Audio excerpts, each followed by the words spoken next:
This lesson will focus on various ways to find the sum of decimal numbers. The first way is to make sure we say our decimal numbers properly.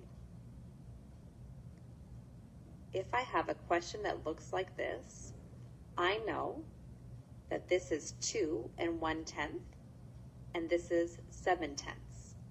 I also know that this can be pronounced 21/10, and then I still have my 7/10 over here.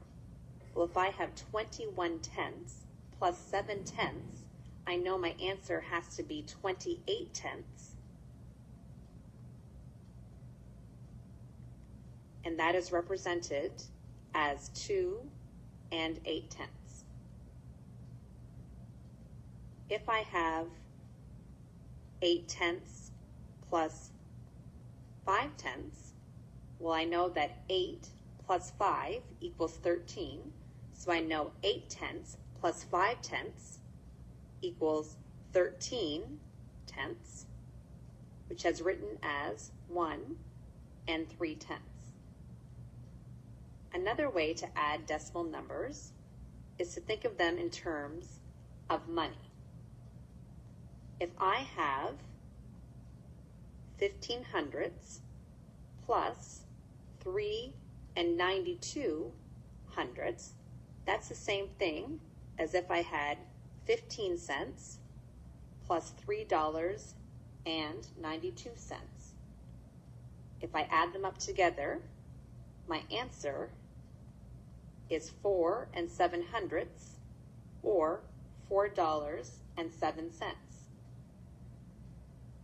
If my question looked like this, 7 8/10 plus 1900s, and I still wanted to think of money, I know that I can add a 0 after the 8 to make it 80/100, and that is equivalent to 8/10.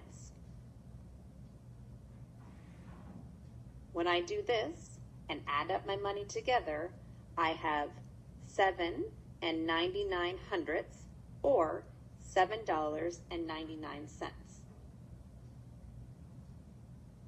Another way that we can find the sum of decimal numbers is to focus on place value.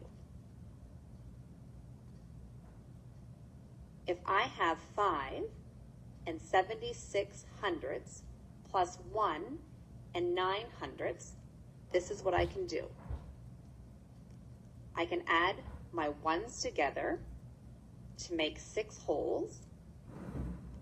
I can add my tenths together, and altogether I simply have 7/10. And lastly, I can add my hundredths together, and altogether I have 1500s, written as 1500s.